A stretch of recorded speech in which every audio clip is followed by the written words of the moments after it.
حضرت نوح علیہ السلام اور ان کی قوم کے حالات بیان ہوئے کہ نوح علیہ السلام نے جب اپنی قوم کو توحید کی دعوت دی اور انکار پر عذاب الہی سے ڈرایا تو قوم کے سرداروں نے ان سے کہا، بھلا کیا کہا؟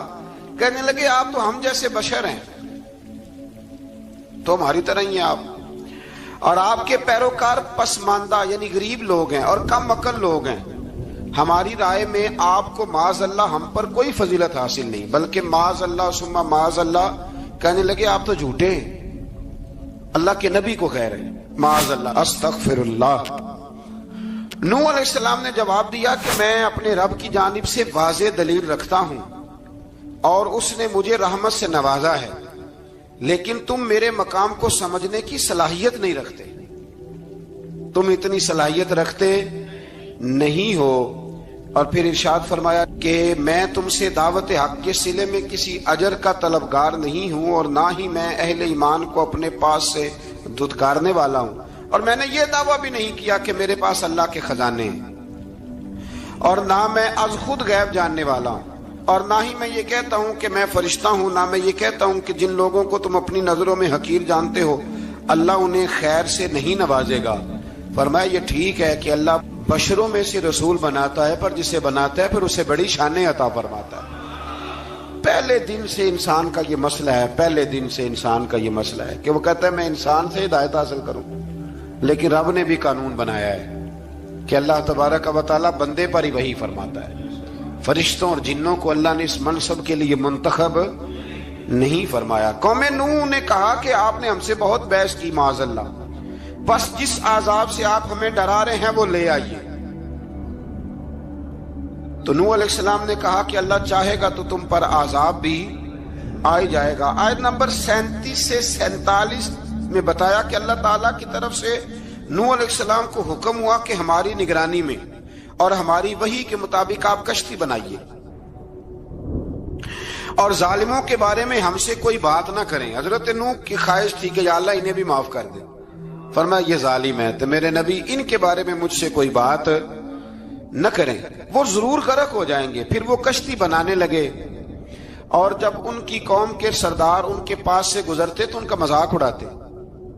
یہ آپ کیا کر رہے ہیں؟ آج بھی وزیر مشیر بڑے بڑے لوگ اللہ ماشاءاللہ دینداروں کا مذاق اڑاتے نہیں؟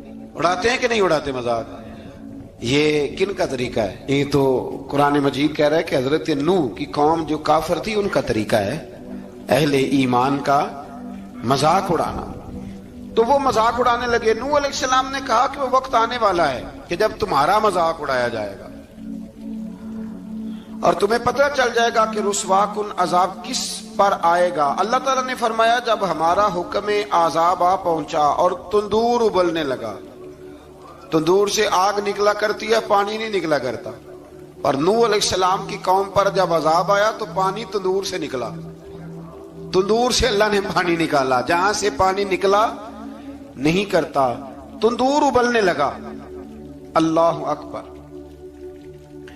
تو اللہ تبارک و تعالیٰ نے فرمایا تو ہم نے نوح علیہ السلام سے کہا کہ آپ خود اور اپنے گھر والوں کے ساتھ اس کشتی میں سوار ہو جائیں، اور اہل ایمان کو بھی سوار کر لیں، اور ہر چیز کے جوڑے یعنی نر اور مادہ کو سوار کر لیں، اور ان کے ساتھ ایمان والے بہت کام تھے۔ حضرت نوح علیہ السلام دعائیں پڑھتے ہوئے سوار ہو گئے۔ پھر کیا ہوا؟ کشتی انہیں پہاڑوں جیسی موجوں میں لے جا رہی تھی کہ نوح علیہ السلام الگ کھڑے ہوئے اپنے بیٹے سے فرمانے لگے اے بیٹے ہمارے ساتھ کشتی میں سوار ہو جا اور کافروں کے ساتھ نہ رہو۔ اس نے یعنی نوح علیہ السلام کے بیٹے نے کہا کہ میں آپ کے ساتھ نہیں بیٹھوں گا، ابھی کوئی پہاڑ آئے گا تو میں پہاڑ کی پناہ لے لوں گا۔ اگر کسی نیک آدمی کا بیٹا کبھی غلط نکل آیا تو اس کا مطلب یہ نہیں کہ اس نے تربیت ٹھیک نہیں کی، ہاں یہ اعتراض چھوڑ دیں، اس لیے کہ نوح علیہ السلام کا بیٹا کافر ہو گیا، اور جب سیلاب نظر آیا تو اس سے کہا کہ آجا سوار ہو جا، تو کہنے لگا میں نہیں بیٹھوں گا، میں تو کسی پہاڑ کی پناہ لے لوں گا اور میں اس کے اندر چھپ جاؤں گا اور وہ پہاڑ مجھے پانی سے بچا لے گا۔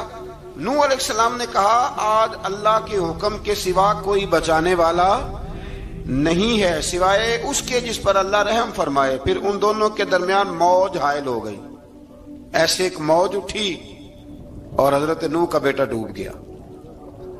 اور جب حضرت نوح کا بیٹا ڈوبا، اللہ کی طرف سے حکم ہوا اے زمین اپنا پانی نگل لے، اے آسمان تھم جا، پانی خوش ہو گیا، اللہ کا فیصلہ نافذ ہو گیا اور کشتی کوہ جودی پر ٹھہر گئی۔ نوح علیہ السلام نے اللہ سے التجا کی، کیا میرے پروردگار میرا بیٹا اور میرے اہل سے ہے، اور تیرا وعدہ سچا ہے کہ تم میرے اہل کو بچا لے گا۔ اللہ نے فرمایا نوح وہ آپ کے اہل میں سے ہے ہی نہیں، وہ آپ کے اہل میں سے ہے ہی نہیں۔ اہل میں سے وہ ہوگا جو آپ کے طریقے پہ چلے گا، جو طریقے پہ نہ چلے وہ نسل میں سے ہے ہی نہیں، وہ ختم ہو گئی بات۔ اللہ اکبر۔ اس کے اعمال ٹھیک نہیں، جس بات کی حقیقت کا آپ کو معلوم نہ ہو اس کے بارے میں سوال نہ کریں۔ تو نوح علیہ السلام نے اللہ تعالیٰ سے اپنی اس اجتہادی خطا پر مغفرت اور رحم کی دعا کی۔ پھر طوفان نوح تھم جانے کے بعد وہ سلامتی کے ساتھ اتر گئے۔ اجتہادی خطا میں نے ایک لفظ بولا ہے، یہ اجتہادی خطا کا مطلب یہ ہے کہ بعض اوقات انبیاء سے ایسی باتیں سرزد ہو جاتی ہیں کہ جو تعلیم امت کے لیے ضروری ہوتی ہیں، تاکہ لوگوں کو پتہ چل جائے کہ اللہ کی بارگاہ میں توبہ کیسے کرنی۔ اگر وہ لوگ توبہ نہ کرتے تو ہمیں توبہ کے طریقے سمجھ میں، یعنی ان سے اجتہادی خطا ہو گئی، کہنے میں کرنے میں کوئی ایسی بات ہو گئی جو بظاہر اللہ تعالیٰ کی رضا والی، تو فوراً معافی مانگ لیتے تھے۔ لیکن اب امتی اٹھ کے کہے کہ نبی گناہ گار ہے معاذ اللہ۔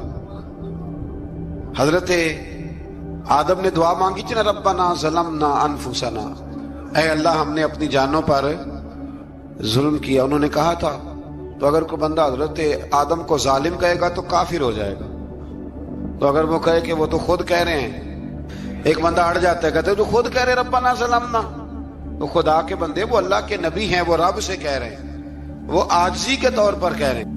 کچھ لوگ اڑ جاتے کہتے خود حضور نے کہا ہے جی انا بشر مثلکم، میں تمہاری طرح کا بشر ہوں، خود نبی پاک نے کہا ہے۔ عجیب بیوقوف بندے ہو، نبی کریم تو کہہ سکتے ہیں پر امتی اٹھ کے نہیں کہہ سکتا۔ اس نے تو کہنا ہے وہ حبیب اللہ ہے، اس نے تو کہنا ہے وہ قیامت میں شفاعت کرنے والے ہیں، امتی نے تو کہنا ہے وہ سارے نبیوں کے سردار ہیں، وہ امام الانبیاء ہیں۔ امتی وہ لفظ ادا کرے گا جو اس کے بنتے ہیں۔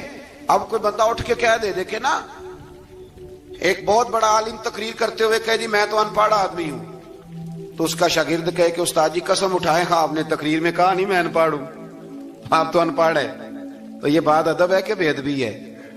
چلیں اس سے آگے چلتے ہیں، یہ بھی ذرا مشکل سے سمجھ میں آئے گی۔ ایک اور بات جو جلدی سمجھ میں آ جائے گی، ایم این اے جب اعلان کرتا ہے، تقریر کرتا ہے، الیکشن لڑتا ہے تو کہتا نہیں میں قوم کا خادم ہوں، کہتے ہیں نا کہ میں قوم کا خادم سے آپ کیا کچھ کراتے ہو؟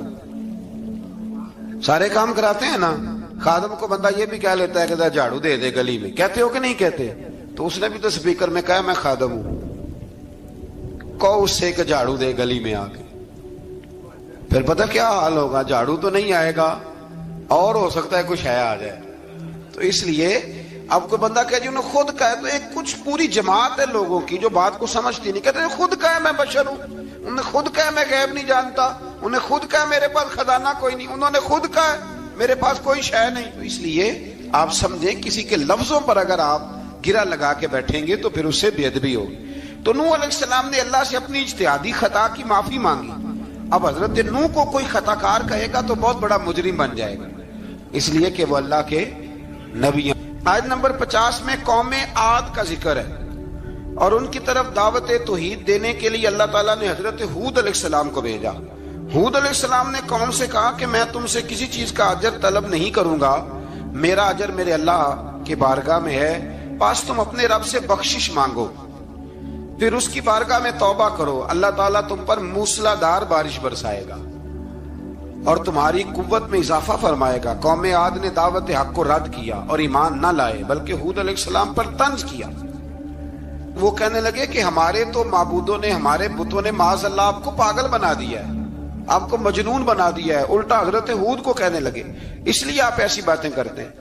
ہود علیہ السلام نے کہا میں اللہ کو گواہ بناتا ہوں اور تم بھی گواہ رہنا کہ میں تمہارے شرک سے بری ہوں اور میں اللہ پر توکل کرتا ہوں اور میں نے رسالت کا حق ادا کر دیا ہے۔ آیت نمبر 58 میں اللہ تعالیٰ نے فرمایا جب ہمارے عذاب کا وقت آ گیا تو ہم نے اپنی رحمت سے ہود اور ان کے ساتھ مومنوں کو نجات عطا کی۔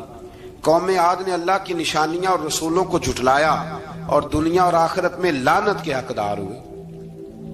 آیت نمبر 61 میں پھر سے حضرت صالح علیہ السلام اور ان کی قوم سمود کے حالات کو بیان کیا گیا ہے۔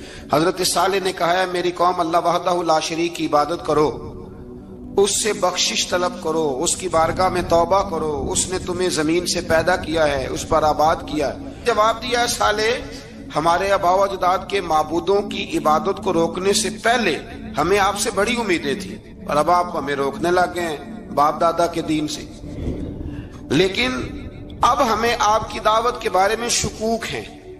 صالح علیہ السلام نے اپنی قوم سے کہا کہ یہ اللہ کی اونٹنی ہے اور یہ تمہارے لیے نشانی ہے، اسے چرنے کے لیے آزاد چھوڑ دو اور اسے تکلیف نہ دینا۔ اللہ اکبر، ورنہ تمہیں عذاب پہنچے گا۔ انہوں نے اونٹنی کی کونچیں کاٹ ڈالی۔ صالح علیہ السلام نے کہا تم صرف 3 دن اپنے گھروں میں مزے اٹھا لو، 3 دن، پھر اللہ کا یقینی عذاب آئے گا۔ پھر ایک چنگاڑ نے ان کو آ دبوچا، وہ اپنے گھروں میں گھٹنوں کے بل اوندے پڑے رہ گئے۔ صرف صالح علیہ السلام ان کے ساتھ اہل ایمان اس عذاب سے بچے۔ یہ 3 قوموں کا ذکر ہو گیا، نوح علیہ السلام کی قوم کا بھی، ہود علیہ السلام کی قوم کا بھی، اور حضرت صالح علیہ۔ آگے اللہ تبارک و تعالیٰ نے آیت نمبر 69 میں اس بات کا بیان فرمایا کہ حضرت ابراہیم علیہ السلام کے پاس فرشتے بشری شکل میں آئے، انسانی شکل۔ انہوں نے اجنبی مہمانوں کے لیے بچڑے کا بھنا ہوا گوشت تیار کرایا۔ اب یقین کریں کچھ باتیں لوگ ایسی بیان کرتے ہیں کہ جن کو نہ سن کے بندے کا دل کرتا ہے کہ اس بندے کو بتائیں کہ یار یہاں تو دین سارا پڑھ۔ ایک صاحب مجھے کہنے لگے جی میں ایک پیر صاحب کے پاس گیا تھا تو بڑی مرغن غذائیں تھیں، انہوں نے میری بڑی خدمت کی پر مجھے نہیں اچھا لگا، پیروں کو چاہیے سادی روٹی رکھیں۔ میں کہ تو پیراں واسطے لسٹ بنا خاں انہوں نے کس طرح نہ ہونا چاہیے۔ یہ بہت بڑی مصیبت ہے۔ اگر آپ سادہ کھانا کھلا دیں تب بھی اعتراض ہے، اچھا کھلا دیں کہنے رولا ہے کوئی پیر چوکھے مالدار، دونوں طرف سے مسئلہ۔ تو کہنے لگا جی نہیں پیروں کا کیا کام ہے، وہ کڑائیاں اور وہ سارے۔ تو پھر میں نے انہیں کہا کہ آپ اس طرح کریں، گھر جا کے نا تو 12ویں سپارے کی تلاوت کریں۔ حضرت ابراہیم نے اپنے مہمانوں کے لیے بھونا ہوا کھانا تیار فرمایا تھا۔ تو آپ کیا کہیں گے کہ حضرت ابراہیم درویش نہیں تھے؟ عجیب بات ہے بھائی، آپ ہر بات میں اڑ جاتے ہیں۔ دین ہم نے وہ لینا ہے جو اللہ کا قرآن ہمیں دیتا ہے اور رسول اللہ کی حدیث ہمیں دیتی ہے۔ جب انہوں نے دیکھا کہ مہمان کھانے کی طرف ہاتھ نہیں بڑھا رہے تو ان کو ڈر محسوس ہوا۔ حضرت ابراہیم کو فرشتوں نے کہا کہ ہمیں قوم لوط علیہ السلام کے عذاب کے لیے بھیجا گیا ہے۔ حضرت ابراہیم کی بیوی کھڑی تھی، اس پر وہ مسکرائیں تو فرشتوں نے اللہ کی طرف سے انہیں حضرت اسحاق علیہ السلام اور اس کے بعد حضرت یعقوب علیہ السلام کی بشارت عطا۔ اسحاق علیہ السلام حضرت ابراہیم کے بیٹے ہیں اور یعقوب علیہ السلام پوتے ہیں، اور یعقوب علیہ السلام کے بیٹے یوسف علیہ السلام۔ ہاں اللہ اگر چاہے تو 7 نسلوں میں نبوت رکھ دیتا ہے اگر اس کی منشا ہو۔ تو حضرت یعقوب کی بشارت دی۔ انہوں نے حیرت سے کہا کہ ہم دونوں میاں بیوی تو بوڑھے ہیں، اس عمر میں اولاد کیسے ہوگی؟ تو فرشتوں نے جواب دیا اے ابراہیم کے گھر والو، تم پر اللہ کی رحمتیں اور برکتیں ہوں، اللہ کی قدرت پر تمہیں کیوں تعجب ہے؟ اللہ فرماتا ہے کہ بیٹے کی بشارت سن کر ابراہیم کا خوف دور ہو گیا اور پھر وہ قوم لوط کے بارے میں گفتگو کرنے لگے۔ ابراہیم بہت بردبار، اللہ سے آہوزاری کرنے والے اور اس کی طرف رجوع کرنے والے تھے۔ اللہ تعالیٰ نے حضرت ابراہیم علیہ السلام کو فرمایا اے ابراہیم اس گزارش سے آپ گریزاں رہیں، اس کا یقینی فیصلہ ہو چکا ہے اور ان پر نہ ٹلنے والا عذاب نازل ہو کے رہے گا۔ وہ کیا گناہ کرتے تھے؟ لوط علیہ السلام کی قوم کو میں نے بتایا تھا، مرد مردوں سے بدفعلی کرتے۔ تو حضرت ابراہیم نے بھی عرض کی، بار بار گزارش کی، بحث کی کہ اللہ مہربانی فرما ان کا عذاب۔ آپ دیکھیں نبیوں کے حوصلے کتنے بڑے ہیں، قومیں تنگ کرتی ہیں اور طرح طرح کی باتیں کرتی ہیں اور پیغمبر پھر بھی کہتے ہیں یا اللہ مہربانی فرما، اے اللہ ان سے عذاب۔ آیت نمبر 77 میں حضرت لوط علیہ السلام کی قوم کی بدعمالیوں اور لوط علیہ السلام کے اپنی قوم کو بدعمالیوں کے باعث فرشتوں کی آمد، قوم کے بدعمال لوگوں کے دوڑ کر آنے اور حضرت لوط کو ان کے سمجھانے اور ان کے انکار پر مضطرب ہونے کا ذکر ہے، جس پر فرشتوں نے حضرت لوط کو تسلی دی کہ آپ فکر نہ کریں، ہم آپ کے رب کے فرشتے ہیں، یہ آپ اور ہم تک نہیں پہنچ سکیں گے۔ آپ رات کے آخری حصے میں قوم کی طرف توجہ کیے بغیر ہجرت فرما لیں، اس لیے کہ صبح کے وقت ان پر عذاب آئے گا۔ جب اللہ کا عذاب آیا تو اس نے بستی کے اوپر کے حصے کو نیچے کر دیا اور قوم لوط کے اوپر اللہ کی طرف سے لگاتار نشان زدہ پتھر برسائے گئے، لگاتار پتھر آئے۔ آیت نمبر 84 میں اللہ تعالیٰ نے حضرت شعیب علیہ السلام اور ان کی قوم کا ذکر فرمایا ہے اور ان کے جرائم کو بیان کیا گیا ہے۔ وہ ناپ تول میں کمی کرتے تھے، دوسروں کو چیزیں کم تول کر دیتے تھے۔ اللہ تعالیٰ نے ان سے فرمایا کہ فساد فی الارض سے باز آؤ اور اپنے سے پہلے سرکش امتوں کا انجام دیکھ لو۔ جب حضرت شعیب کی نصیحتوں کا ان پر اثر نہ ہوا تو پھر اللہ تعالیٰ نے انہیں بھی عذاب سے ہلاک کر دیا۔ آیت نمبر 94 میں فرمایا کہ جب ہمارا عذاب آیا تو ہم نے اپنی رحمت سے حضرت شعیب اور ان پر ایمان لانے والوں کو بچا لیا، اور ظالموں کو ایک زبردست چنگاڑ نے پکڑ لیا تو صبح وہ اپنے گھروں میں اوندے منہ پڑے تھے، گویا وہ کبھی وہاں آباد تھے ہی نہیں۔ آیت نمبر 96 میں حضرت موسیٰ علیہ السلام کو عطا کیے جانے والے 9 معجزات کا ذکر ہے۔ پھر فرعون اور اس کے پیروکاروں کے باطل روش کے باعث ان کی ہلاکت کا بھی ذکر فرمایا، اور دنیا اور آخرت میں انہیں ملعون یعنی لعنتی قرار دیا۔ جن بستیوں کو اللہ تعالیٰ نے ہلاک کیا ان میں سے بعض کے آثار موجود ہیں اور بعض کے آثار تک معدوم ہو چکے۔ ان میں سے ہر بستی والے اپنے ظلم کے باعث ہی ہلاک ہوئے۔ اللہ تعالیٰ کسی پر ظلم نہیں فرماتا، لوگ خود اپنی جانوں پر ظلم کرتے ہیں۔ جو شخص عذاب آخرت سے ڈرتا ہے اس کے لیے اس میں نشانیاں موجود ہیں۔ آیت نمبر 106 سے اللہ تعالیٰ نے انجام کے اعتبار سے لوگوں کی 2 قسمیں بیان کی۔ 2 قسمیں فرمایا، ایک ہیں سعادت مند لوگ اور دوسرے ہیں بدبخت۔ فرمایا بدبختوں کا ٹھکانہ جہنم ہے جس میں وہ ہمیشہ رہیں گے، اور نیک بختوں کا ٹھکانہ جنت ہے، وہ ہمیشہ اسی میں رہیں گے، اور ان کے لیے اللہ کی طرف سے نا ختم ہونے والی عطائیں۔ آیت نمبر 110 میں حضور صلی اللہ علیہ وسلم کو تسلی دی گئی کہ جس طرح یہ لوگ قرآن کے بارے میں اختلاف کرتے ہیں، اسی طرح قوم موسیٰ نے تورات کے بارے میں بھی اختلاف کیا تھا، اور اللہ نے ان کے اعمال کا پورا بدلہ انہیں دیا۔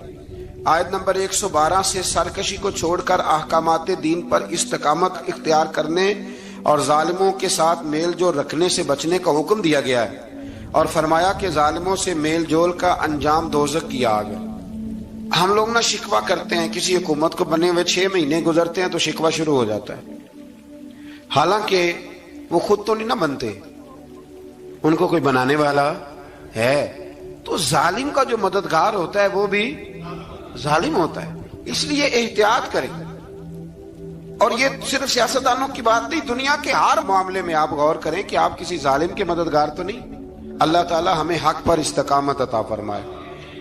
آیت نمبر 114 میں دن کے دونوں طرفوں میں اور ابتدائی رات کے کچھ حصے میں اللہ تعالیٰ نے نماز قائم کرنے کا حکم دیا ہے، رات کے کچھ حصے میں بھی نماز پڑھنی چاہیے، اور یہ بھی بتایا کہ بے شک نیکیاں گناہوں کو مٹا دیتی ہیں، اور یہ نصیحت قبول کرنے والوں کے لیے نصیحت ہے۔ آیت نمبر 120 میں اللہ تعالیٰ نے فرمایا کہ ہم آپ صلی اللہ علیہ وسلم کو رسولوں کی تمام خبریں آپ کے دل کی تسکین اور تقویت کے لیے بیان کرتے ہیں، اور ان میں مومنوں کے لیے نصیحت اور عبرت ہے کہ ان ساری باتوں سے عبرت پکڑ لو۔ بچہ صرف وہی جو اللہ کے نبیوں کے طریقے پہ چلا اور نبیوں کے ساتھ رہا، باقی بچ سکے نہیں۔ اللہ تعالیٰ کی طرف سے توحید و رسالت اور وقوع قیامت کے دلائل بھی ہیں۔ آیت نمبر 123 میں فرمایا کہ آسمانوں اور زمینوں میں سب غیب اللہ ہی کے ساتھ مختص ہیں، اور ہر کام اسی کی طرف لوٹایا جاتا ہے۔ آپ اسی کی عبادت کیجئے، اسی پر توکل کیجئے، اور آپ کا رب لوگوں کے اعمال سے غافل نہیں ہے۔